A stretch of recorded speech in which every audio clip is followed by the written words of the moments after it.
नमस्कार, सिटी न्यूजच्या बातमीपत्रात प्रेक्षकांचं मनपूर्वक स्वागत। आज दिनांक 5 जून 2025 वार गुरुवार। बातमीपत्राची सुरुवात करूया सुविचारमालेने। कष्ट आणि प्रयत्नाशिवाय यश कधीच मिळत नाही, आजचा सुविचार आपण बघितला। आता बघूया बातमीपत्रातील ठळक बातम्या।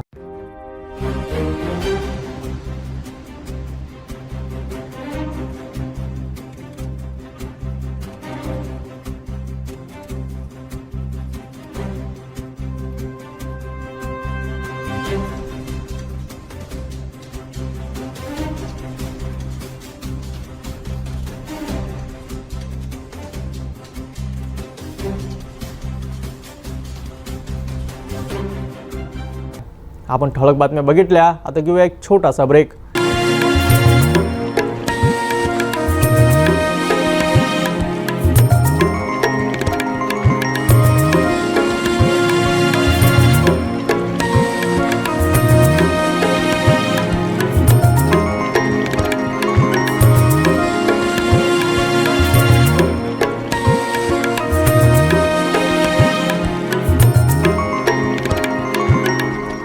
ब्रेकनंतर बघूया सविस्तर बातम्या। आज सकाळी अमरावती जिल्ह्यासाठी एक महत्त्वाची बातमी समोर आली आहे। तर जिल्ह्यातील मेळघाट विशेषतः धारणी तालुक्यातून भूकंपाचे धक्के जाणवल्याचे नागरिकांमध्ये काही काळ भीतीचे वातावरण निर्माण झाले होते। सविस्तर माहितीसाठी पाहूया संपूर्ण रिपोर्ट। गुरुवारी सकाळी 9:58 अमरावती जिल्ह्यातील मेळघाटात भूकंपाचा धक्का जाणवला। जिल्हा प्रशासनाने दिलेल्या माहितीनुसार या भूकंपाची तीव्रता रिश्टर स्केलवर 3.8 इतकी नोंदवण्यात आली आहे। भूकंपाचे केंद्र धारणी तालुक्यातील शिवझिरी येथे असल्याचे स्पष्ट झाले आहे। या भूकंपाचे धक्के शिवझिरीसह सुसरदा, राणीगाव, डाबला आणि नारदू या गावाच्या परिसरात जाणवले। मात्र भूकंपाची तीव्रता कमी असल्याने हे धक्के सौम्य स्वरूपाचे होते। सुदैवाने या भूकंपामुळे कोणत्याही प्रकारची जीवितहानी किंवा मोठ्या नुकसानीची नोंद झालेली नाही, अशी माहिती प्रशासनाने दिली आहे। नागरिकांनी घाबरून न जाण्याचे आवाहनही जिल्हा प्रशासनाने केले आहे।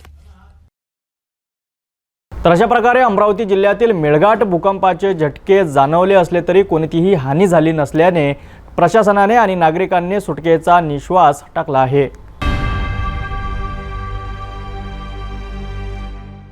अमरावती येथील राज्य राखीव पोलीस बल गट क्रमांक 9 ने पोलीस पाल्यांसाठी आयोजित केलेल्या ग्रीष्मकालीन ज्ञान व क्रीडा शिबिराचे नुकतेच यशस्वीरित्या समापन झाले। या शिबिरामुळे चिमुकल्यांमध्ये मैदानी खेळाची आवड निर्माण झाली, त्यांना मोबाईलच्या व्यसनापासून दूर ठेवण्यास मदत झाली आणि त्यांच्या व्यक्तिमत्व विकासालाही चालना मिळाली। या शिबिरात मुलांनी अनेक थरारक आणि धाडसी खेळांचे प्रशिक्षण घेतले, ज्यांचे त्यांनी समारोप समारंभात शानदार सादरीकरण केले। चला तर पाहूया सविस्तर वृत्त। सुशांत सिंह समादेशक राज्य राखीव पोलीस गट क्रमांक 9 अमरावती यांच्या दूरदृष्टीमुळे हे ग्रीष्मकालीन ज्ञान व क्रीडा शिबिर प्रत्यक्षात आले। 10 मे 2025 ते 31 मे 2025 या 21 दिवसांच्या कालावधीत आयोजित या शिबिराचा मुख्य उद्देश होता पोलीस पाल्यांचे मैदानी खेळांबद्दल रुची निर्माण करणे आणि त्यांना सध्याच्या मोबाईलच्या व्यसनापासून दूर ठेवणे। या शिबिरात मुलांनी kabaddi, kho kho, volleyball, basketball, football यासारख्या सांघिक खेळांसह मलखांब, दोरी मलखांब, कराटे, जिम्नॅस्टिक, लाठीकाठी, रिंगपेटी आणि बॅडमिंटन यासारख्या वैयक्तिक कौशल्याच्या खेळांचे प्रशिक्षण घेतले। केवळ मैदानी खेळच नाही तर ज्ञानवर्धनासाठी इंग्रजी संभाषण आणि व्यक्तिमत्व विकासाचे वर्गही घेण्यात आले, ज्यामुळे मुलांच्या सर्वांगीण विकासाला चालना मिळाली। या शिबिरात 127 पोलीस पाल्यांनी उत्साहाने सहभाग नोंदविला। शिबिराची सांगता समारोप 4 जून 2025 रोजी Ambai lawn SRPF camp Amravati येथे थाटामाटात पार पडला। सुशांत सिंह यांच्या अध्यक्षतेखाली आणि सुरेश कराडे, बलराम रोठे यांच्या प्रमुख उपस्थितीत हा सोहळा संपन्न झाला। या सोहळ्याचे मुख्य आकर्षण ठरले ते पोलीस पाल्यांनी सादर केलेले धाडसी क्रीडा प्रकारांचे थरारक सादरीकरण। चिमुकल्यांनी मलखांब, दोरी मलखांब, रिंगपेटी, जिम्नॅस्टिक आणि लाठीकाठीचे चित्तवेधक प्रात्यक्षिक दाखविले। उपनिरीक्षक मनोज पंजाबराव शिंगणे यांनी या खेळांचे प्रशिक्षण दिले होते। शिबिरात सहभागी झालेल्या सर्व पोलीस पाल्यांच्या मान्यवरांच्या हस्ते प्रावीण्य प्रमाणपत्र आणि सन्मान चिन्ह देऊन गौरविण्यात आले। या कार्यक्रमाला SRPF कॅम्पमधील सर्व पोलीस अधिकारी, अंमलदार आणि पोलीस कुटुंबीय मोठ्या संख्येने उपस्थित होते। त्यांनी आपल्या धाडसी चिमुकल्या खेळाडूंचे मन भरून कौतुक केले। पोलीस कल्याण अधिकारी अजय अशोक काळसर्वे यांनी कार्यक्रमाचे विशेष नियोजन केले, तर वरिष्ठ पोलीस निरीक्षक SB नेवारे यांनी आभार प्रदर्शन व्यक्त केले।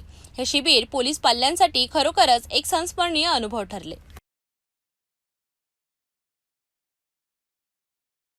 अमरावती येथील राज्य राखीव पोलीस बल गट क्रमांक 9 द्वारा आयोजित या ग्रीम्सकालीन शिबिराने पोलीस पाल्यांना केवळ मैदानी खेळच नव्हे तर महत्त्वाचे जीवन कौशल्य शिकवण्याची अनोखी संधी दिली। हे शिबिर म्हणजे मुलांमध्ये आरोग्यदायी सवयी रुजवण्यासाठी आणि त्यांच्या सर्वांगीण विकासाला चालना देण्यासाठी एक उत्तम पाऊल ठरले आहेत। अमरावती अंध महाविद्यालयाने 500हून दृष्टिबाधित लाभार्थ्यांसाठी सारथी स्मार्ट केन आणि ज्योती स्मार्ट गॉगलचे भव्य वितरण शिबिर आयोजित केले। या उपक्रमाने दृष्टिबाधित व्यक्तींच्या जीवनात मोठा सकारात्मक बदल घडवून आणण्याचा प्रयत्न केला जात आहे। अमरावती येथील स्थानिक दी ब्लाइंड वेलफेअर असोसिएशन द्वारे संचालित डॉक्टर नरेंद्र भिवापूरकर अंध विद्यालय आणि राष्ट्रीय दृष्टिहीन संघ महाराष्ट्र विभाग अमरावती यांच्या संयुक्त विद्यमाने या विशेष शिबिराचे आयोजन करण्यात आले होते। ECGC मुंबई यांच्या सौजन्याने 500 सारथी स्मार्ट केन आणि ज्योती स्मार्ट गॉगल्सचे वितरण बुधवार 4 जून 2025 रोजी संस्थेतील विद्यावाती सेवा सदन येथे मोठ्या उत्साहात पार पडले। या महत्त्वाच्या शिबिराचे उद्घाटन अमरावती महानगरपालिकेचे आयुक्त सचिन कलंत्रे यांच्या शुभ हस्ते झाले। संस्थेचे अध्यक्ष प्रवीण मालपाणी यांनी अध्यक्षस्थान भूषविले। यावेळी विशेष अतिथी म्हणून ECGC मुंबईचे assistant general manager Rajesh modak, प्रमुख अतिथी म्हणून प्रादेशिक उपायुक्त समाज कल्याण विभाग अमरावती माया केदार, जिल्हा सामान्य कल्याण अधिकारी जिल्हा परिषद अमरावती DM पुंड आणि टॉर्चिस्ट electronic private limited Ahmedabad Gujarat head of the sustainable department and partnership Dinesh Bahl उपस्थित होते। सारथी स्मार्ट केन ही एक इलेक्ट्रॉनिक काठी असून दृष्टिबाधित व्यक्तींना चालताना अत्यंत उपयुक्त ठरते। ही काठी 3 मीटर अंतरावरील अडथळ्यांची पूर्वसूचना देऊन संभाव्य धोक्यांपासून वाचवते। तर ज्योती स्मार्ट गॉगल्स हा इलेक्ट्रॉनिक चष्मा असून तो स्मार्ट भ्रमणध्वनीला जोडला जातो। हा चष्मा 300 पर्यंत प्रतिमा वाचून दाखवतो, ज्यामुळे दृष्टिबाधितांना प्रवास करणे, अभ्यास करणे आणि इतर दैनंदिन कामे करणे सोयीस्कर होते। या सर्व उपकरणांचे प्रशिक्षण दिनेश बहल यांनी उपस्थित लाभार्थ्यांना दिले। या शिबिराचा लाभ 500 दृष्टिबाधित दिव्यांग व्यक्तींनी घेतला। विशेष म्हणजे 300 सारथी स्मार्ट केन आणि 200 ज्योती AI स्मार्ट गॉगल्सच्या खरेदीसाठी तब्बल 48 लाख रुपयांचा निधी export credit guarantee corporated of India Mumbai या कंपनीमार्फत उपलब्ध करून देण्यात आला। या यशस्वी शिबिरासाठी संस्थेचे सचिव ॲडव्होकेट प्रदीप श्रीवास्तव, कोषाध्यक्ष सुनील सरोदे, कार्यकारिणी सदस्य उर्मी शर्मा, प्रभा झवर, राजेश डागा, व्यवस्थापक अधिक पंकज जी मुद्दल आणि शाळा व कर्मशाळेचे शिक्षक कर्मचारी यांची विशेष उपस्थिती होती। शिबिराचे संचालन शाळेचे मुख्याध्यापक NS इंगोले यांनी केले तर वनिता डोंगरे यांनी आभार व्यक्त केले। डॉक्टर नरेंद्र भिवापूरकर अंध विद्यालय, आश्रित अंध कर्मशाळा अमरावती आणि स्वामी विवेकानंद अंध विद्यालय परतवाडा येथील शिक्षक व कर्मचाऱ्यांनी या आयोजनासाठी अथक परिश्रम घेतले। या अभिनंदनीय उपक्रमाचे सर्वत्र कौतुक होत आहे। अमरावतीमध्ये राबविण्यात आलेला हा उपक्रम खरोखरच कौतुकास्पद आहे। यामुळे दृष्टिबाधित व्यक्तींना स्वावलंबी बनण्यास आणि त्यांचे जीवन अधिक सुकर होण्यास मोठी मदत होणार आहे। तंत्रज्ञानाच्या मदतीने दिव्यांगांना सक्षम करण्याचा हा प्रयत्न निश्चितच अनुकरणीय आहे। यवतमाळ जिल्ह्यातील उमरेड महागाव रस्त्यावर आज सकाळी भीषण अपघात झाला। या अपघातात एका व्यक्तीचा जागीच मृत्यू झाला असून एक जण गंभीर जखमी झाला आहे। लग्नासाठी जात असताना दुचाकीवरील नियंत्रण सुटल्याने हा अपघात घडला। यवतमाळ जिल्ह्यातील उमरखेड महागाव रोडवरील सुकडी उड्डाणपुलाजवळ सकाळी 11 वाजताच्या सुमारास ही दुर्दैवी घटना घडली। महागाववरून हदगाव येथे एका लग्न समारंभासाठी दुचाकीवरून जात असताना विलास पुंडलिकराव इंगडे वय वर्ष 48 आणि मनोज कदम हे दुचाकीवर होते। सुकडी उड्डाणपुलाजवळ अचानक त्यांच्या दुचाकीने रस्त्यावरील दुभाजकाला जोरदार धडक दिली। धडक इतकी भीषण होती की विलास इंगडे त्यांच्या डोक्याला गंभीर मार लागल्याने त्यांचा जागीच मृत्यू झाला। दुचाकीवरील दुसरे व्यक्ती मनोज कदम यांच्या पायाला गंभीर दुखापत झाली असून त्यांना तातडीने जवळच्या रुग्णालयात दाखल करण्यात आले। त्यांची प्रकृती चिंताजनक असल्याचे डॉक्टरांनी सांगितले आहे। मृतक विलास इंगडे हे माजी आमदार राजेंद्र नजरधणे यांचे मेहुणे असल्याचे कळते। घटनेमुळे परिसरात हळहळ व्यक्त होत आहे। पोलिसांनी घटनास्थळी धाव घेऊन पंचनामा केला असून पुढील तपास सुरू आहे। तर ही होती उमरेड महागाव रोडवरील अपघाताची सविस्तर बातमी। या घटनेमुळे पुन्हा एकदा रस्त्यावरील सुरक्षिततेचा मुद्दा ऐरणीवर आला आहे। आपण सर्वजण प्रवासात सावधगिरी बाळगावी हीच अपेक्षा। अधिक बातम्यांसाठी पाहत रहा सिटी न्यूज। नमस्कार, आजची सर्वात दुर्दैवी बातमी अकोल्यातील बार्शी टाकळी शहरातून येत आहे। जिथे एका अपघातात दुचाकीस्वाराला आपला जीव गमवावा लागला। बार्शी टाकडीतील नवीन बस स्थानकासमोर घडलेल्या या अपघातामुळे परिसरात मोठी खळबळ उडाली आहे। अकोला जिल्ह्यातील बार्शी टाकळी शहर आज एका भीषण अपघाताने हादरले। मिळालेल्या माहितीनुसार महागाव येथून बार्शी टाकडीकडे येणारे दुचाकीस्वार रमेश ढोरे यांच्यावर काळाने घाला घातला। नवीन बस स्थानकासमोर ही घटना घडली। रमेश ढोरे यांची दुचाकी रस्त्याच्या कडेला उभ्या असलेल्या एका स्कॉर्पिओ गाडीच्या उघडलेल्या साईड दरवाजाला जोरदार धडकली। धडकेनंतर दुचाकीस्वार रस्त्यावर फेकला गेला। दुर्दैवाने त्याच क्षणी समोरून भरधाव वेगाने येणाऱ्या महाराष्ट्र राज्य परिवहन मंडळाच्या एसटी बसने त्यांना चिरडले। हा अपघात इतका भीषण होता की रमेश ढोरे यांचा जागीच मृत्यू झाला। या घटनेमुळे संपूर्ण परिसरात हळहळ व्यक्त केली जात आहे। घटनेची माहिती मिळताच बार्शी टाकळी पोलीस तात्काळ घटनास्थळी दाखल झाले असून त्यांनी पंचनामा करून पुढील तपास सुरू केला आहे। अपघातामुळे काही काळ वाहतूक विस्कळीत झाली होती, मात्र आता ती पूर्ववत झाली आहे। या घटनेने रस्त्यावरील सुरक्षिततेचा प्रश्न पुन्हा एकदा ऐरणीवर आला आहे। तर बार्शी टाकळी येथील या अपघाताने पुन्हा एकदा रस्त्यावरील सुरक्षिततेचे महत्त्व अधोरेखित केले आहेत। निष्काळजीपणा आणि नियमाचे उल्लंघन कसे जीवघेणे ठरू शकते हे या घटनेतून स्पष्ट होते। रमेश ढोरे यांच्या मृत्यूने त्यांच्या कुटुंबावर दुःखाचा डोंगर कोसळला आहे। पोलीस या प्रकरणाचा सखोल तपास करीत असून दोषीवर योग्य ती कारवाई केली जाईल अशी अपेक्षा आहे। आपणही वाहन चालवताना अत्यंत सावधगिरी बाळगा आणि वाहतूक नियमांचे पालन करा, हीच या दुर्दैवी घटनेतून मिळणारी शिकवण आहे। शेजाऱ्यांसोबत वादानंतर घराबाहेर पडलेल्या एका कुटुंबावर काळाने घात घातला। एका भीषण अपघातात त्यांच्या 5 वर्षाचा चिमुकलीचा मृत्यू झाला आहे, तर वडील गंभीर जखमी झाले आहे। अकोला जिल्ह्यातील चोहाटा बाजाराजवळ हा दुर्दैवी अपघात घडला। मिळालेल्या माहितीनुसार शेजाऱ्यांसोबत झालेल्या वादानंतर हे कुटुंब बाहेरगावी निघाले होते, मात्र काळाने त्यांच्यावर घात घातला आणि त्यांच्या 5 वर्षीय परीचा अपघातात मृत्यू झाला। या अपघातात परीच्या वडिलांनाही मोठी दुखापत झाली आहे। या घटनेनंतर संतप्त कुटुंब चिमुकलीचा मृतदेह घेऊन शहरातील सिव्हिल लाईन्स पोलीस ठाण्यात पोहोचले। शेजाऱ्यांविरोधात कठोर कारवाई करण्याची मागणी करत त्यांनी पोलिसांना घेराव घातला, मात्र पोलिसांनी दिलेल्या माहितीनुसार घटनेच्या दिवशी या कुटुंबाने कोणतीही तक्रार दाखल केली नव्हती। पोलिसांनी कुटुंबाला समजावून मृतदेहावर अंत्यसंस्कार करण्याचा सल्ला दिला। विशेष म्हणजे या प्रकरणात अद्याप कोणताही गुन्हा दाखल करण्यात आलेला नाही।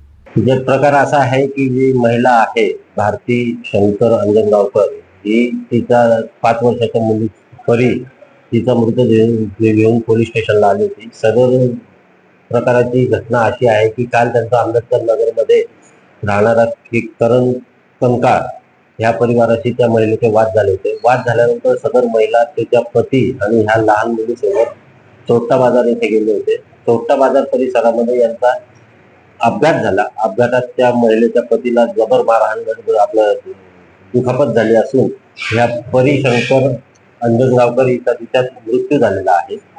ती महिला सदर मृतदेह आणि काल जी घटना आंबेडकर नगर मध्ये झाली त्या संदर्भात त्यांनी काल रात्री पोलीस स्टेशनला कुठलीही तक्रार दिलेली नव्हती।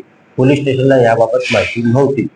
आज आल्यानंतर त्यांनी ती माहिती दिली। आम्ही त्यांना समजून सांगितलं की पोस्टमॉर्टम झालेला आहे आणि मृतदेहाची कुठलीही अवहेलना न करता आपण पहिले अंत्यविधी पूर्ण करा। अंत्यविधी पूर्ण झाल्यानंतर पुढील तुमची कायदेशीर काय तक्रार असेल ती घेऊन पुढील कारवाई करण्यात येईल, याबाबत त्यांना समजून सांगितलं। एकीकडे आपल्या 5 वर्षाच्या मुलाला गमावल्याचं दुःख, तर दुसरीकडे पोलिसांकडून गुन्हा दाखल न झाल्याने या कुटुंबाला न्याय कधी मिळणार हा प्रश्न उपस्थित राहतोय।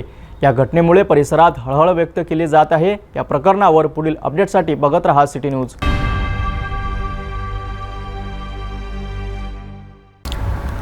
आजची सर्वात मोठी बातमी अकोल्यातून समोर येत आहे, जिथे जिल्हाधिकारी कार्यालयाच्या नियोजन भवनात आयोजित जिल्हास्तरीय जिल्हा परिषद विकास समितीची बैठक, त्यावेळी राजकीय आराखड्यात बदलली।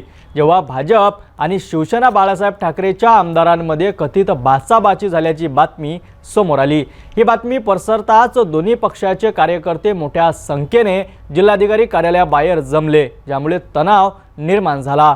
पोलिसांनी परिस्थिती नियंत्रणात आणण्यासाठी तातडीने सूत्रे हाती घेतली। नेमकी काय होती घटना पाहूया आमच्या सविस्तर रिपोर्टमध्ये। त्याच्यावर चर्चा करत असताना विनाकारणपणे विरोधकाचा आवाज दाबण्याचा प्रयत्न केला, पण हा उद्धव साहेबांचा आमदार आहे, आवाज दाबणार नाही। जिल्ह्याचे 29 कोटी ग्रामीण भागाचे रस्त्याचे आज आमच्या मतदारसंघाचे टोगाळलेले गड्डे पडलेले आहेत, ऍक्सिडेंट होऊ राहिले। 29 कोटी रुपये आमचे वापस गेले. याला जबाबदार कोण आहे? 8व्या महिन्यात जिल्हा परिषदनं प्रमा दिला. 8व्या महिन्यात 300 कोटीचा संपूर्ण निधी 10 मार्चला कलेक्टर ऑफिस मध्ये आला, आपल्या जिल्ह्यामध्ये आला 10 मार्चला. यांनी 31 तारखेला शेवटच्या क्षणात रिलीज केले. मग 8व्या महिन्यात प्रमा गेला, त्या 20 दिवस तुम्ही काय केला नाही बा? म्हणजे जाणबुजूनपणे जिल्ह्याच्या निधीचा जोपर्यंत पैसा मिळत नाही तोपर्यंत आम्ही निधी ट्रान्सफर करत नाही, अशी भूमिका यांची होती. म्हणून पैसे न मिळाल्यामुळे निधी ट्रान्सफर केला नाही 20 दिवस आणि 29 कोटी जिल्ह्याचे परत गेले. काय नेमका वाद झाला दोघांमध्ये? नाही, ते लाईन सोडून बोलायला लागले तर आम्ही तर ऑलरेडी लाईन सोडेल. लोक लाईन सोडून कोणी जर बोलत असेल तर आम्ही दमणारे नाही. शिवीगाळ वगैरे झाल्याचा आरोप. नाही शिवेगाळ वगैरे काही अंगावर होऊन गेल्याची चर्चा आहे बापू बाहेर. नाही. आम्ही तात्विक चर्चा होती. मी माझे प्रश्न मतदारसंघाच्या विकासासाठी भांडून राहिलो आणि विरोधकाचा आवाज हा जनतेचा आवाज असते. जनतेचे प्रश्न मांडणं माझं कर्तव्य आहे आणि सभागृहात जनतेच्या प्रश्नासाठी मी नेहमी भांडत राहील. थोडंसं अतिशयोक्ती होऊन राहिली. शेवटी मी काही बोललो तरी तिथं अनेक लोक पाहणारे होते. बैठक सुरू असताना, काही विषयांवर चर्चा सुरू असताना पालकमंत्र्यांच्या लक्षात आलं की 2-3 लोक नितीन देशमुखच्या समर्थकही असू शकतात, ते शूटिंग करून राहिले आणि म्हणून जे अपेक्षित नाहीत बैठकीमध्ये त्यांनी इथून बाहेर थांबावं असं आक्षेप वजा सूचना आपले आकाशभाऊ गोंडकर आमचे पालकमंत्री यांनी केल्या. त्या सूचनेला नितीन देशमुख यांनी आक्षेप घेतला. त्यांच्या आक्षेपावर मी आक्षेप घेतला. या बोलण्यात त्यांचाही आवाज वाढला, माझाही वाढला. ते खुर्चीवर उभे राहून बोलले, मी खुर्चीवर माझ्या ठिकाणी उभं राहून बोललो आणि 3 मिनिटांनंतर परत आपलं बैठकीचं कामकाज सुरू झालं आणि नंतर 1 तास जवळपास हा प्रकार घडल्यानंतर 1 तास बैठकी झाली, सरळ आटोपलं. परंतु काही माध्यमांमध्ये असं आलं की आपण शिवीगाळ केली, खूप बाचाबाची झाली. त्यामुळे मग आमचे समर्थक, त्यांचे समर्थक, मग त्या DPCच्या हॉलसमोर जमा होणे, हा सारा प्रकार शेवटी लोकभावना आहे, असा प्रकार झाला. मी माझ्या कार्यकर्त्यांना स्पष्ट सूचना केलेल्या आहेत की राजकीय विरोधक जे असतात ते विरोधक होऊ शकतात, त्याचे वैचारिक मतभेद होऊ शकतात. आपण दुश्मन कोणाला समजता कामा नये. आणि सत्ताधारी आमदार असताना, भारतीय जनता पक्षाचा एक पाईक असताना मी थोडंसं संविधान, प्रथा परंपरेला मानणारा माणूस आहे आणि माझ्याकडून तो मी विषय तो तेव्हाच संपवलेला आहे. मी त्यांना शिव्या दिल्या नाहीत, त्यांनीही मला शिव्या दिल्या नाहीत. उच्च आवाजात बोलणं झालं हे मात्र नक्की. तर पाहिलं आपण एक प्रशासकीय बैठक कशी राजकीय तणावाचा बळी ठरली. तथापि दोन्ही आमदारांनी शांततेचे आवाहन केल्यानंतर परिस्थिती शांत झाली. परंतु ही घटना पुन्हा एकदा दर्शवते की राजकीय मतभेद जनसुरक्षा आणि प्रशासकीय प्रक्रियांवर कसा परिणाम करू शकतात.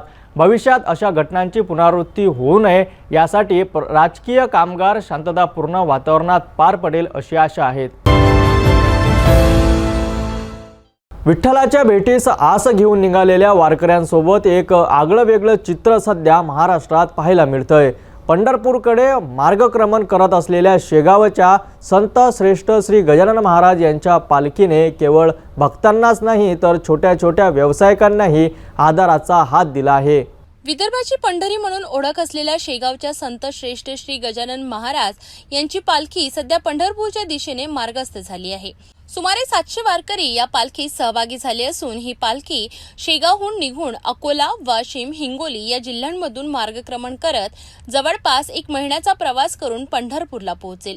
पण यात विशेष बाब म्हणजे या पालखीच्या मागेमाग अनेक किरकोळ विक्रेतेही वारी करताना दिसतात. गेल्या 7 वर्षांपासून हे व्यापारी या पालखीसोबत प्रवास करीत असल्याचं सांगतात. त्यांच्यासोबत त्यांची लहान मुलंही या प्रवासात सहभागी असतात. तब्बल महिनाभराचा हा प्रवास हे विक्रेते पालखीसोबत करतात. आपला व्यापारही करतात आणि पंढरीची वारीही पूर्ण करतात. एका बाजूला भक्ती आणि दुसऱ्या बाजूला उपजीविकेचे संघर्ष, असं एक हृदयस्पर्शी चित्र या पालखी सोहळ्यातून समोर येत आहे. धंदा चालू असते, डायरेक्ट पंढरपूर जातो. अकोला ते पंढरपूर जातो आम्ही धंदा करत. फुग्याचा व्यवसाय असते आमचा. कमीत कमी 6-7 वर्ष झाले आम्ही चाललो. दरवर्षी जातो. कोणी शेगावून आलो, कोणी भौतातून आलो. आता डायरेक्ट पंढरपूर जातो जाणार. बस पालखी सोबत जेवण भेटते, नाश्ता पाणी चालू असते आणि संध्याकाळी कुठं पण झोपून जायचं. एकूणच संत गजानन महाराजांच्या पालखीने वारीला एक नवा पैलू जोडला आहे, जिथे श्रद्धा आणि परिश्रमाचा अनोखा संगम पाहायला मिळतोय। या छोट्या व्यावसायिकांना ज्यामुळे केवळ आर्थिक आधारच मिळत नाही, तर वारीचा अनुभवही घेता येत आहेत। भेटूया एका छोट्याशा विश्रांतीनंतर। शादी और ब्याह की शुरुआत, आराधना साड़ी के साथ। Aradhana wholesale shopping mall, L2 Bizland complex, Nandgaon Peth, Amravati, Jawahar road, Amravati. Tapovan पासून फक्त 1.5 किलोमीटर अंतरावर Radhanagari layout, lake view plot सह मोजकेच प्लॉट शिल्लक। त्वरित संपर्क करा 9930706667 किंवा 7620433325 या क्रमांकावर। विश्रांतीनंतर पुन्हा आपले स्वागत।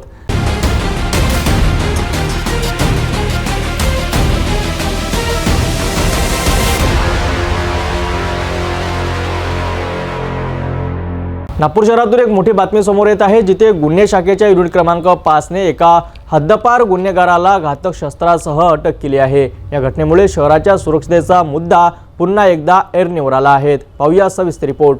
4 जून 2025 रोजी सायंकाळी 6:35 सुमारास गुन्हे शाखेच्या युनिट क्रमांक 5 चे तपास पथक मानकापूर पोलीस ठाण्याच्या हद्दीत गस्त घालत होते। गोरेवाडा स्मशान घाटाजवळील नाल्याजवळ एक संशयित व्यक्ती संशयास्पदरित्या फिरताना पोलिसांना आढळला।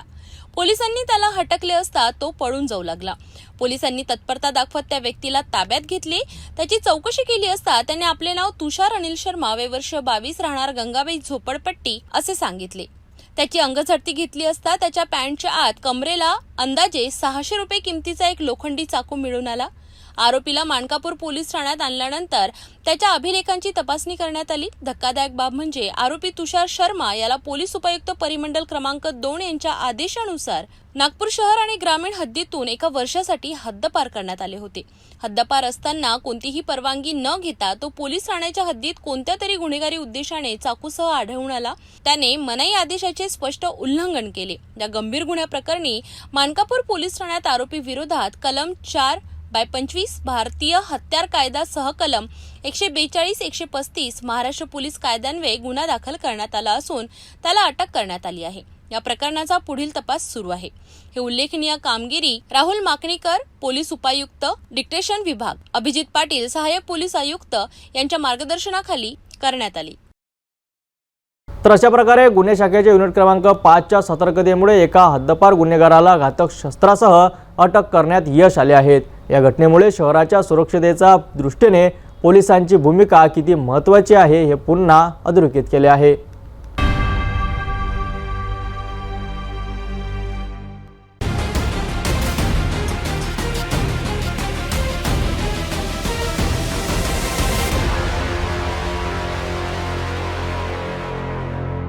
आज आपण एक अशा धक्कादायक घटनेबद्दल बोलणार आहोत, ज्याने देशाच्या सुरक्षेवर अनेक गंभीर प्रश्न निर्माण केले आहेत। पंजाबमधील एक कुटुंब काश्मीरमध्ये सुट्ट्या घालविण्यासाठी गेले होते, पण कारगिलमध्ये त्यांनी नकळतपणे अशी सीमा ओलांडली, ज्यामुळे त्यांना 9 तास पाकिस्तानी अधिकाऱ्यांच्या ताब्यात राहावे लागले। आता या संपूर्ण प्रकरणात एक मोबाईल फोन तपासाचे केंद्र बनले आहेत, ज्यात हेरगिरीच्या कोणीही समोर येत आहेत। डीसीपी निकेतन कदम यांनी या प्रकरणी सविस्तर माहिती दिली आहे। बघा, आपण मागे देखील याच्यावर एक ब्रीफ आपल्या सर्वांना दिली होती। त्याच्यामध्ये ते महिला आरोपी आपल्या ताब्यात आहे। 2 तारखेपर्यंत त्यांच्या पोलीस कस्टडी होती, त्याच्यानंतर आता सध्या ज्युडिशियल कस्टडीमध्ये आहेत। त्यांच्या एकंदरीत तपासात आतापर्यंत असं आढळून आलेलं आहे की त्यांनी सोशल मीडियावरती पाकिस्तानी नागरिकांसोबत चॅटिंग केलेली दिसलेली आहे। त्या चॅटिंगमध्ये सुरुवातीला बिझनेस करायचा आहे या अनुषंगाने सुरू झालेली आहे आणि ओव्हर दी टाइम मग नंतर ते थोडं वेगळ्या प्रकारची चॅटिंग आपल्याला आढळून आलेली आहे। तो एक महत्त्वाचा प्रश्न होता की पाकिस्तानी नागरिकांसोबत काही संबंध होता का, तर त्या सोशल मीडिया चॅटिंग मधून दिसून येत आहे की त्यांची चॅटिंग झालेली आहे। दुसरा एक महत्त्वाचा प्रश्न त्यात होता की त्यांनी बॉर्डर कशी क्रॉस केली। त्यामध्ये एक महत्त्वाची अपडेट अशी आहे की जे कारगिल पोलीस आहेत जिथे 14 मे रोजी LOC क्रॉस करण्यात आलेली होती प्राथमिक माहितीनुसार. तर कारगिल पोलिसांनी देखील त्याच्यामध्ये गुन्हा दाखल केलेला आहे. त्यामध्ये त्यांचा जो स्थानिक स्पेशल ऍक्ट आहे की त्याच्यामध्ये नॅशनल सिक्युरिटी किंवा सॉव्हरेंटी याचा विषय आहे, त्यांचा स्पेशल ऍक्ट आहे, त्याचे देखील सेक्शन्स लावण्यात आलेले आहेत. तसेच पासपोर्ट ऍक्टचे सेक्शन देखील त्याच्यात अप्लाय करण्यात आलेले आहे. आणि कारगिल पोलिसांची टीम सध्या आपल्याकडे नागपूरमध्ये आहे. त्यांनी प्राथमिक चौकशी देखील केलेली आहे महिला आरोपीची, आणि त्यामध्ये आता त्यांनाही कस्टडी पाहिजे आहे त्याची. तर त्याच्यामध्ये जी लिगल प्रोसिजर आहे ती आपण करून घेत आहोत. एक कुटुंब बर्फवृष्टीचा आनंद घेण्यासाठी गेले होते, पण नकळतपणे ते हेरगिरीच्या अशा जाळ्यात अडकले ज्याने सुरक्षा यंत्रणांनाही धक्का बसला आहे. अमृतसरमधून समोर आलेली ही घटना आता अधिकृत गोपनीयता अधिनियमांतर्गत एक मोठ्या तपासाचा विषय बनली आहे. हे पाहणे महत्त्वाचं ठरेल की सायबर साधनांच्या मदतीने पुनर्प्राप्त केलेला डेटा काय खुलासे करतो आणि कोणती संवेदनशील माहिती सामायिक केली जाते का. या घटनेने पुन्हा एकदा सीमावर्ती भागांमध्ये सतर्कता आणि सोशल मीडियाच्या वापराबाबत गांभीर्याने विचार करण्याची गरज अधोरेखित केली आहे. आम्ही या बातमीवर लक्ष ठेवून आहोत. तुम्ही पाहत रहा सिटी न्यूज.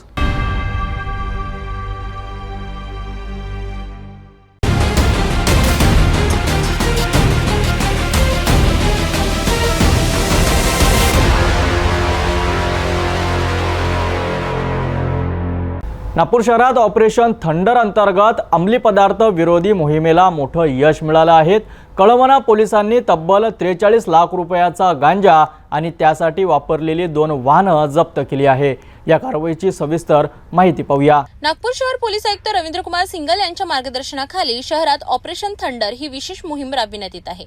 या मोहिमेचा मुख्य उद्देश अंमली पदार्थांची तस्करी रोखणे आणि आरोपींना जेरबंद करणे हा आहे. याच मोहिमेअंतर्गत 30 जून रोजी मध्यरात्री 12:45 सुमारास कळमना पोलिसांना गुप्त माहिती मिळाली की जबलपूरहून गांजाची मोठी खेप घेऊन एक आयशर 6 चाकी ट्रक MH40Y 9962 क्रमांकाचा यशोधरा नगर परिसरात येणार आहे. याच माहितीच्या आधारे वरिष्ठ अधिकाऱ्यांच्या आदेशावरून NDPS कायद्याअंतर्गत कारवाई करण्याचे निर्देश देण्यात आले. कळमना पोलीस ठाण्याचे वरिष्ठ पोलीस निरीक्षक प्रवीण काळे आणि तपास पथक प्रमुख संतोष कुमार रामलोड यांच्या नेतृत्वाखाली 2 पथके तयार करण्यात आली.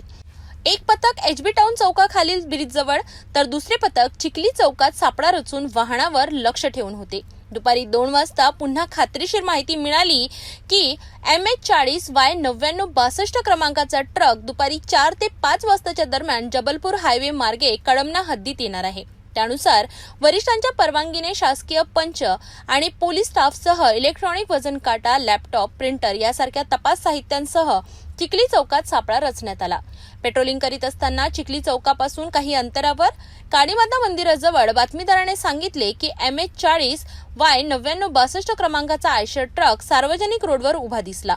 त्याचवेळी त्या ट्रकमधून काही पोती MH31 AK 5232 क्रमांकाच्या काळ्या रंगाच्या महिंद्रा CV 500 मध्ये टाकताना 2 इसम दिसले. पोलिसांनी तात्काळ त्यांची वाहनं थांबवून आरोपींना ताब्यात घेतलं.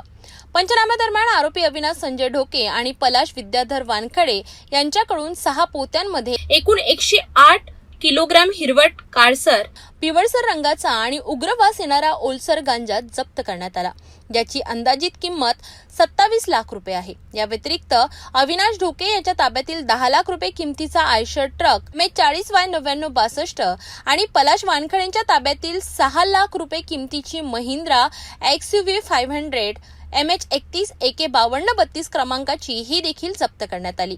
अशा प्रकारे एकूण 43 लाख रुपयांचा मुद्देमाल पोलिसांनी हस्तगत केला आहे. या दोन्ही आरोपींविरोधात NDPS कायद्याअंतर्गत गुन्हा दाखल करण्यात आला आहे. अविनाश संजय ढोके आणि पलाश विद्याधर वानखडे यांच्याकडून मोठ्या प्रमाणात गांजा मिळाल्याने नागपूर शहर तसेच इतर राज्यातील आणखी आरोपींचा यात सहभाग असण्याची शक्यता वर्तविली जात आहे. पुढील तपास पोलीस करीत आहेत. आपण नागपूर शहरात माननीय CP सरांच्या मार्गदर्शनात ऑपरेशन थंडर राबवत आहोत. त्या अंतर्गत मागच्या 1 महिन्यात एक स्पेशल ड्राईव्ह आपण घेतला होता.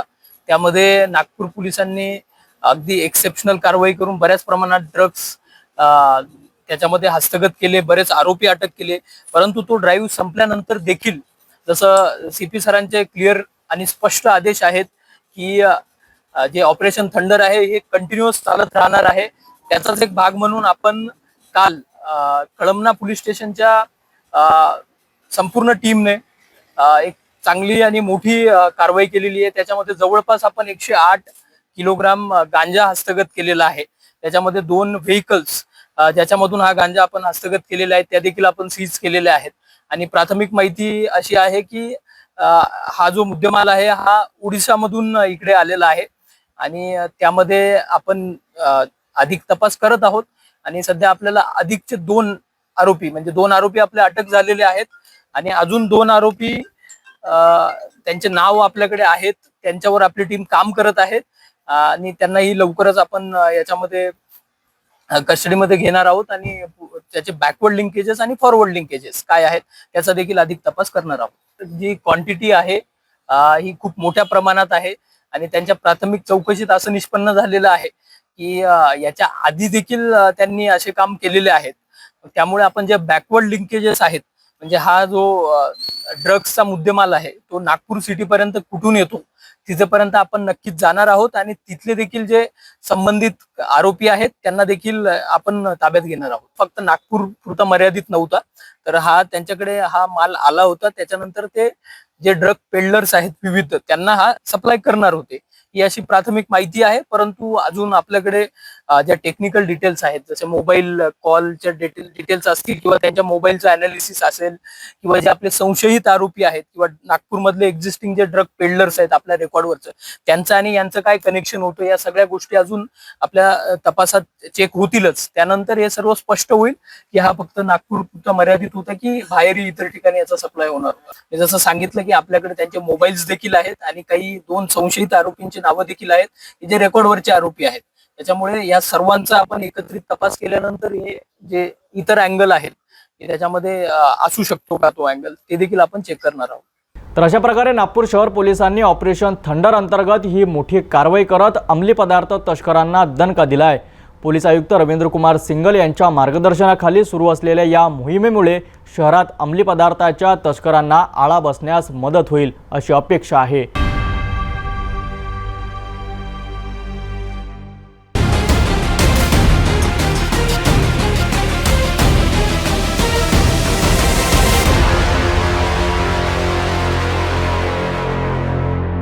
एका व्यक्तीने लग्नाचा आमिष दाखवून एका महिलेची फसवणूक केली, तिच्यावर लैंगिक अत्याचार केले आणि तिची आर्थिक पिळवणूक केली. हे प्रकरण जरीपटका पोलीस ठाण्याच्या हद्दीतील आहे. नागपूरच्या जरीपटका परिसरातून एक गंभीर गुन्हा उघडकीस आला आहे. 47 वर्षीय पीडित महिलेची ओळख फेसबुकच्या माध्यमातून मुंबईतील कल्पेश शशिकांत कक्कड या 42 वर्षीय व्यक्तीसोबत झाली.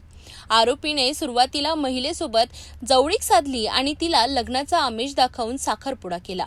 जानेवारी 2024 मध्ये आरोपी कल्पेश पीडित महिलेच्या घरी आला. तिथे त्याने महिलेला गुंगीचं औषध देऊन तिच्यासोबत जबरदस्तीने शारीरिक संबंध प्रस्थापित केले. एवढंच नाही तर आरोपीने शेअर मार्केटमध्ये मोठ्या नफ्याचं आमिष दाखवून पीडित महिला आणि तिच्या भावाकडून वेळोवेळी 12 लाख रुपये उकळले. मात्र त्याने गुंतवणुकीचा कोणताही फायदा दिला नाही किंवा रक्कम परत केली नाही, ज्यामुळे त्यांची आर्थिक फसवणूक झाली. जेव्हा पीडितेने लग्नाबद्दल विचारणा केली तेव्हा आरोपीने तिचे खासगी फोटो आणि व्हिडिओ व्हायरल करण्याची धमकी देऊन लग्नास नकार दिला. या गंभीर प्रकरणी पीडित महिलेच्या तक्रारीवरून जरीपटका पोलिसांनी तात्काळ कारवाई केली आहे. पोलीस उपनिरीक्षक आत्राम यांनी आरोपी कल्पेश कक्कड विरोधात कलम 376, 2N, 328 आणि 420 अंतर्गत गुन्हा दाखल केला आहे. पोलिसांनी आरोपीला अटक केली असून पुढील तपास सुरू आहे. Khadki police station Pune city इथून एक 00 द्वारे FIR दाखल प्राप्त झालेली होती, ज्याच्यामध्ये तक्रारदार या जरीपटका मधल्या राहणारे आहेत. तक्रारीचं अवलोकन केलं असं तक्रारीमध्ये असं नमूद आहे की त्या स्वतः 47 वर्षाच्या ऍडव्होकेट आहेत. त्या लाईफ पार्टनर शोधत असताना त्यांनी मॅट्रिमोनियल साईटवरती काही स्वतःची ऍड दिली होती. तिथे हा आरोपी आहे कल्पेश कक्कड जो मुंबईचा राहणार आहे, त्याने त्यांना रिक्वेस्ट पाठवली. नंतर त्यांच्या भेटीगाठी झाल्या. त्याने त्यांना लग्नाचं वचन दिलं. 14 जानेवारी 2024 ला त्यांनी जरीपटका येथे त्या ठिकाणी त्यांचा साखरपुडा झाला. साखरपुड्यानंतर सगळे नातेवाईक वगैरे गावी कुठे देवदर्शन वगैरे ठिकाणी गेलेले असताना आरोपीने फिर्यादीला खाण्यामध्ये काहीतरी मिसळून त्या गुंगीत असताना त्यांच्याशी शारीरिक संबंध स्थापन केला. त्याच्यानंतर वारंवार लग्नाचं आमिष दाखवून तो त्यांच्याशी शारीरिक संबंध प्रस्थापित करत होता आणि दरम्यानच्या काळात देखील आरोपी याने स्वतः इन्व्हेस्टर असल्याने किंवा इन्व्हेस्टमेंटच्या फर्म मध्ये असून इन्व्हेस्टमेंटसाठी फिर्यादीकडून 8 ते 10 लाख रुपये घेतलेले आहेत, अशा प्रकारची तक्रार प्राप्त झालेली आहे. खडकी पोलिसांनी त्याला तिथे अटक केला होता. त्याला फिर्याद आणि आरोपीचा आमच्या ताब्यात दिला. काल कोर्टात हजर करून त्याची आपण 7 तारखेपर्यंत पोलीस कोठडी आहे. सदर गुन्ह्याच्या तपासादरम्यान असंही लक्षात आलेलं आहे की या आरोपीची मोडस ऑपरेंडी असून त्याने अशी एका तेलंगणाच्या अजून एका मुलीला असंच फसवलेलं आहे. पुण्यामध्ये देखील काही मुलींना त्याने फसवलेल्या आहे. तेलंगणाच्या बाबतीत त्याचा FIR दाखल झालेला आहे खडकी पोलीस स्टेशनला आणि तो तेलंगणाला पाठवण्यात आलेला आहे. त्यामुळे त्याचे मोडस दिसून येत आहे की एल्डरली वुमन्सना कॉन्टॅक्ट करून त्यांना लग्नाचा आमिष दाखवून किंवा मला सहाऱ्याची गोष्टी बोलून त्यांच्याशी शारीरिक संबंध प्रस्थापित करणे आणि त्याच्यानंतर त्यांच्याकडून इन्व्हेस्टमेंटच्या नावाखाली पैसे घेऊन फसवणूक करणे, त्याचा तपास चालू आहे. ही घटना पुन्हा एकदा सायबर फसवणूक आणि सोशल मीडियावर ओळखीबाबत सतर्क राहण्याची गरज अधोरेखित करते. आपल्या आसपास घडणाऱ्या अशा घटनांवर लक्ष ठेवून आणि योग्य त्या वेळेस पोलिसांच्या संपर्कात राहा.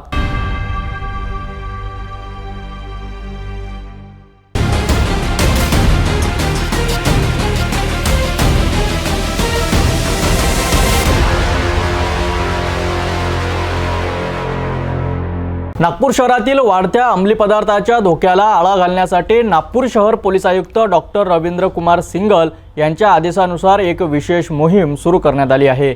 याच मोहिमेअंतर्गत नागपूर पोलिसांनी MD ड्रग्ज विक्रीचा एक मोठा कट उधळून लावला आहे. नागपूर शहर पोलीस आयुक्त डॉक्टर रवींद्र कुमार सिंगल यांच्या आदेशावरून अंमली पदार्थांविरोधात नागपुरात मोहीम तीव्र करण्यात आली आहे. या मोहिमेअंतर्गत बुधवारी रात्री 3 वाजताच्या सुमारास जरीफटका पोलीस स्टेशन हद्दीतील चावला चौक माता मंदिर परिसरात MD ड्रग्जची खरेदी विक्री होणार असल्याची गुप्त माहिती पोलिसांना मिळाली. या गुप्त माहितीच्या आधारावर जरीफटका पोलिसांनी तातडीने कारवाई करत संबंधित ठिकाणी छापा टाकला. या छाप्यात पोलिसांनी 5 ग्रॅम MD सह 2 आरोपींना अटक केली. अटक करण्यात आलेल्या आरोपींमध्ये हितेश मिथाणे आणि आकाश केवल रमाणी या जरीफटका येथीलच रहिवाशांचा समावेश आहे. प्राथमिक माहितीनुसार हे आरोपी स्थानिक लोकांना बाहेरून ड्रग्ज आणून विकण्याचे काम करीत होते. या कार्यवाहीत पोलिसांनी एकूण 32,000 रुपयांचा मुद्देमाल जप्त केला आहे. अटक करण्यात आलेल्या दोन्ही आरोपींना न्यायालयात हजर करण्यात आले असून त्यांना 6 जूनपर्यंत पोलीस कोठडी सुनावण्यात आली आहे. या कार्यवाहीमुळे नागपूर शहरातील अंमली पदार्थ विरोधी मोहिमेला मोठे यश मिळाल्याचे वरिष्ठ पोलीस निरीक्षक अरुण क्षीरसागर यांनी सांगितले. संपूर्ण शहरामध्ये माननीय पोलीस आयुक्त यांच्या मार्गदर्शनाखाली MD किंवा अंमली पदार्थांविरुद्ध मोठी कारवाई चालू आहे. त्याची विशेष मोहीम चालू आहे. त्या अंतर्गत आमची देखील पोलीस स्टेशनच्या NDPS पथक याबाबत कारवाई करत होतं, माहिती गोळा करत होतं. काल रात्री 3च्या सुमारास त्यांना माहिती मिळाली की जरीपटका मार्केटमध्ये 2 व्यक्ती MD विकण्यासाठी आलेले आहेत किंवा MD विकत आहेत. अशी माहिती मिळाल्याप्रमाणे रात्रपाळीचे पोलीस अधिकारी PSI किल्लेदार आणि NDPS टीमचे गुप्ता, हलमारे व इतर टीमने रेड करून त्यांना ताब्यात घेऊन त्यांच्याकडून 5 ग्रॅमचा MD माल आपण जप्त केलेला आहे. सदर जप्तीमध्ये आपण 2 आरोपींना ताब्यात घेऊन त्यांना अटक केलेली आहे. त्या 2 आरोपींना आता कोर्टात हजर करून त्यांची 6 तारखेपर्यंत पोलीस कस्टडी मिळालेली आहे. पुढील तपास त्यांनी तो माल कुठून आणला, कोणाला विकण्यासाठी आणला, कोणाला विकत होता, या सर्व गोष्टींची तपासणी आता पुढे चालू आहे. आरोपीचं नाव आहे, एक आरोपी हितेश मिखानी आणि दुसरा आहे आकाश केवल रमानी. दोन्ही जरीपटक्याचे रहिवासी आहेत, स्थानिक आहेत आणि ते आमच्या माहितीनुसार, प्राथमिक माहितीनुसार स्थानिक लोकांनाच माल ते विकत होते, बाहेरून आणून माल विकत होते. आता पोलीस कस्टडी दरम्यान त्यांच्याकडून पूर्ण माहिती घेऊन माल कुठून आणत होते आणि कोणाला देत होते याची आम्ही माहिती घेत आहोत. जप्तीमध्ये आपण त्यांचा फक्त आपल्याला मोबाईल माल, MD माल, त्याचबरोबर त्यांचे 2 मोबाईल आपल्याला जप्त केलेले आहेत. आपण एकूण 32,000 रुपयाचा आपण माल जप्त केलेला आहे. MD 25,000 रुपयाचा आहे आणि मोबाईल हे त्यांचे छोटे मोबाईल होते जे MD खाणारे किंवा विक्रेता जसे छोटेसे बॉक्स फोन वापरतात त्या पद्धतीचे त्यांच्याकडे 2 प्रकारचे मोबाईल मिळालेले आहेत, ते दोन्ही जप्त केलेले आहेत. लोकांना अंमली पदार्थ सेवन केल्याचे दुष्परिणाम हे प्रथम आपण लोकांना समजून सांगितलं पाहिजे. ते ज्या नशेमध्ये जे अडकलेले लोक, त्या लोकांना त्या नशेमधून मुक्त केलं. जर त्याची डिमांड कमी करू शकलो आपण लोकांना नशामुक्त करून डिमांड कबूल करू शकलो तर सप्लाय करणारे देखील ऑटोमॅटिक कमी होतील. त्याचबरोबर जे विक्री करत आहेत, सप्लाय करत आहेत, विक्री करत आहेत, त्यांनाही आव्हान आहे की तुम्ही एक पूर्ण पिढीच्या पिढी संपूर्ण आयुष्य लोकांचं खराब बर्बाद करत आता अशा प्रकारचे अंमली पदार्थ विक्री करून. त्यामुळे त्यांना सगळ्यांना आमचं आव्हान आहे की लोकांनी याचं अंमली पदार्थाचं सेवन करू नये. जे करत असतील त्यांनी नशामुक्तीकडे वळून या नशेतून मुक्त व्हावं आणि जे विकत आहेत त्यांना आमची खडसावणी आहे की आपण विक्री करताना मिळवला तुमच्यावर मोठ्यात मोठी कारवाई करणार आहोत. तर अशा प्रकारे नागपूर पोलिसांनी अंमली पदार्थ विरोधी मोहिमेला मोठं यश मिळवले आहे. या कारवाईमुळे शहरातील ड्रग्स माफियांवर एक कडक संदेश मिळाला आहे. शहरातील नागरिकांसाठी एक दिलासादायक बातमी आहे. तर हरविलेले मोबाईल परत मिळवण्याची आशा अनेकांना नसते. मात्र पाचपावली पोलीस स्टेशन हद्दीत पोलिसांनी एक कौतुकास्पद कामगिरी केली आहे. हरवलेल्या मोबाईलच्या तक्रारीवरून पोलिसांनी केलेल्या कारवाईत तब्बल 2 लाखाच्या मुद्देमालाचा मूळ धारकांना परत करण्यात आले आहेत. ही कारवाई पोलीस आयुक्त, उपायुक्त आणि परिमंडल प्रमुख यांच्या मार्गदर्शनाखाली यशस्वीरित्या पार पडली. नागपूर शहरातील पाचपावली पोलीस स्टेशन हद्दीत हरवलेल्या मोबाईल फोनच्या तक्रारीवर पोलिसांनी केलेल्या विशेष कारवाईमुळे अनेक चेहऱ्यांवर हास्य उमटले आहे. तांत्रिक विश्लेषण आणि सखोल तपासानंतर पोलिसांनी विविध कंपन्यांचे आणि मॉडेल्सचे अनेक हरवलेले मोबाईल फोन शोधून काढले. गुरुवारी एका विशेष समारंभात हे सर्व मोबाईल फोन त्यांच्या मूळ मालकांना परत करण्यात आले. पोलीस आयुक्त, उपायुक्त आणि परिमंडल प्रमुख यांच्या मार्गदर्शनाखाली ही मोहीम राबविण्यात आली होती. पोलिसांनी दिलेल्या माहितीनुसार या रिकव्हर झालेल्या मुद्देमालाची किंमत अंदाजे 2 लाख रुपये इतकी आहे.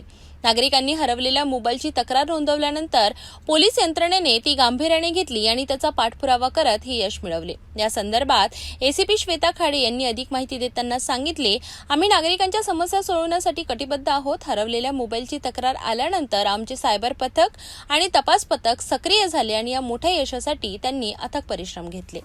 ते मोबाईलचे जे गहाळ झालेले मोबाईल होते, गहाळ कंप्लेंट आपल्या पोलीस स्टेशन पाचपावली ते प्राप्त होतात आणि ते मोबाईल पाचपावली आणि पाचपावली मिसिंग मोबाईलची त्यांनी ते शोधून काढलेले आहेत आणि आज ते आम्ही त्यांना परत केली. ही कारवाई माननीय DCP मॅडम, माननीय CP सर यांच्या मार्गदर्शनामध्ये करण्यात आलेली आहे आणि जवळपास 2 लाखाच्या आसपासचा हा मुद्देमाल आहे. याच्यामध्ये आशिष पाटील आणि विशाल सांगोळकर यांनी या दोघांनी याच्यामध्ये काम केलेलं आहे. आपले मौल्यवान मोबाईल परत मिळाल्याने नागरिकांनी पोलिसांचे आभार मानले. ही कार्यवाही पोलिसांच्या कार्यक्षमतेचे आणि नागरिकांप्रती असलेल्या त्यांच्या बांधिलकीचे उत्तम उदाहरण आहे. तर अशा प्रकारे पाचपावली पोलिसांनी नागरिकांच्या चेहऱ्यावर आनंद परत आणला. हरवलेला विश्वास पुन्हा मिळवून देणारी ही कारवाई निश्चितच कौतुकास्पद आहे. या बातमीवर आणि इतर अपडेट्ससाठी पाहत रहा सिटी न्यूज.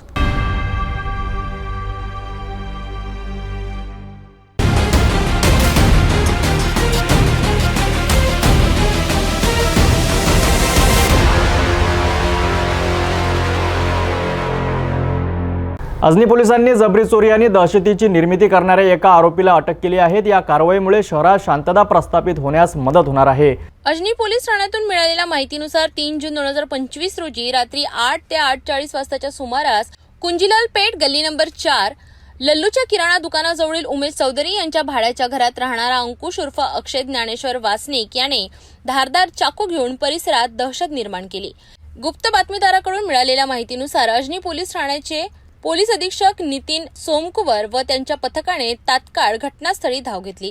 पोलिसांची चाहूल लागताच आरोपी पळून जाण्याच्या प्रयत्नात असताना त्याला घेराव घालून ताब्यात घेण्यात आले.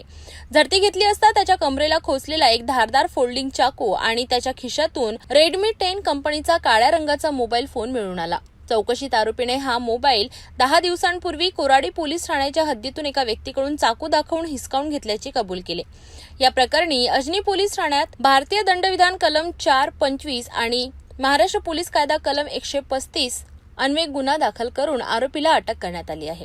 आरोपीकडून एकूण 7,300 रुपयांचा मुद्देमाल जप्त करण्यात आला आहे. ही कारवाई पोलीस आयुक्त, सहाय्यक पोलीस आयुक्त, अपर पोलीस आयुक्त, पोलीस उपायुक्त परिमंडल 4 आणि सहाय्यक पोलीस आयुक्त अजनी विभाग यांच्या मार्गदर्शनाखाली वरिष्ठ पोलीस निरीक्षक नितीनचंद्र राजकुमार, पोलीस निरीक्षक लक्ष्मण केंद्रे, पोलीस उपनिरीक्षक सिद्धांत मस्के यांच्या पथकाने यशस्वीरित्या पार पाडली. या कारवाईमुळे शहरात गुन्हेगारीवर नियंत्रण मिळवण्यासाठी पोलिसांचे प्रयत्न सुरूच असल्याचे दिसून येत आहे. अजनी पोलिसांनी दाखवलेल्या या तत्परतेबद्दल त्यांचे सर्वत्र कौतुक होत आहे. या घटनेची पुढील तपास सुरू आहे. नेहमीच्या शेतकामातून आपला उदरनिर्वाह करणाऱ्या एका कुटुंबावर काळाने घात घातला आहे. खुलताबाद तालुक्यातील पारडी शिवारात बाजरी पिकाची मळणी करत असताना एका 36 वर्षीय महिलेचा मळणी यंत्रात अडकून दुर्दैवी मृत्यू झाला.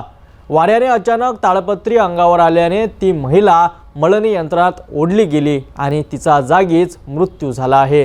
ही दुर्दैवी घटना खुलताबाद तालुक्यातील पाडळी शिवारात घडली. वैशाली बाळू मोटे, वय वर्ष 36, राहणार सोबलगाव असं या मृत महिलेचं नाव आहे. सोबलगाव येथील तुकाराम विठोबा बनसोड यांच्या शेतात बाजरी काढणीचं काम सुरू होतं. शेखपूरवाडी येथील दिलीप सराटे यांच्या मळणी यंत्राद्वारे हे काम सुरू होतं. वैशाली मोटे या गरीब कुटुंबातील महिला पारंपरिक पद्धतीनं धान्य मागायला तिथे गेल्या होत्या.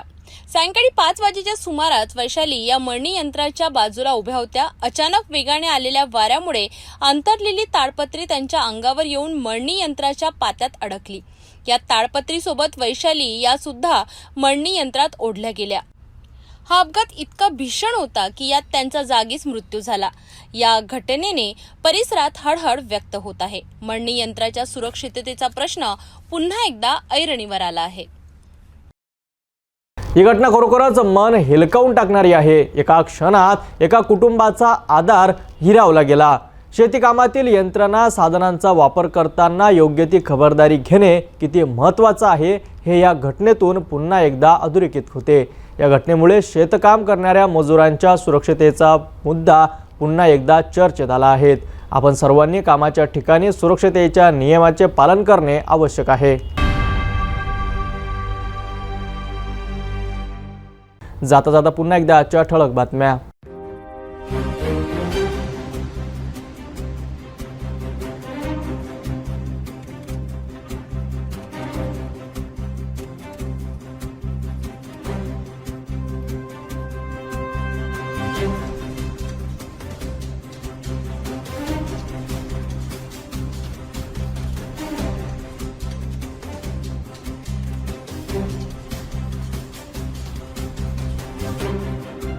आपण आता सिटी न्यूज चॅनल आपल्या टीव्हीवर सुद्धा बघू शकता, ज्यामध्ये next channel number 117, Jio channel number 872, JTBL channel number 73, RRC 899, Fastway channel number 256 वर.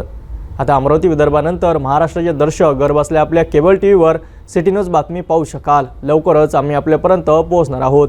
जर आपल्या केबल टीव्हीवर सिटी न्यूज चॅनल दिसत नसेल तर आपण आपल्या केबल ऑपरेटरशी संपर्क करावा. सिटी न्यूज केबलच्या व्यतिरिक्त यूट्यूब, फेसबुक, इंस्टाग्राम आणि ट्विटरवर सुद्धा बघू शकता. याकरिता सोशल मीडिया अकाउंट सबस्क्राईब करा, फॉलो करा, लाईक करा. यूट्यूब अकाउंट सबस्क्राईब करण्याकरिता सबस्क्राईब बटनला क्लिक करा आणि बेल आयकॉन दाबायला विसरू नका, कारण सर्वात आधी समाचार आपल्यापर्यंत पोहोचणार आहेत. तर या सिटी न्यूजचे फेसबुक पेज लाईक करा, इंस्टाग्राम आणि ट्विटर हँडल फॉलो करा. आपण व्हॉट्सअपवर सूचना देऊन सुद्धा न्यूज प्राप्त करू शकता. ही बातमीपत्र एवढ्यावरच थांबूया. पुन्हा भेटूया नवीन घडामोडीसोबत. नमस्कार.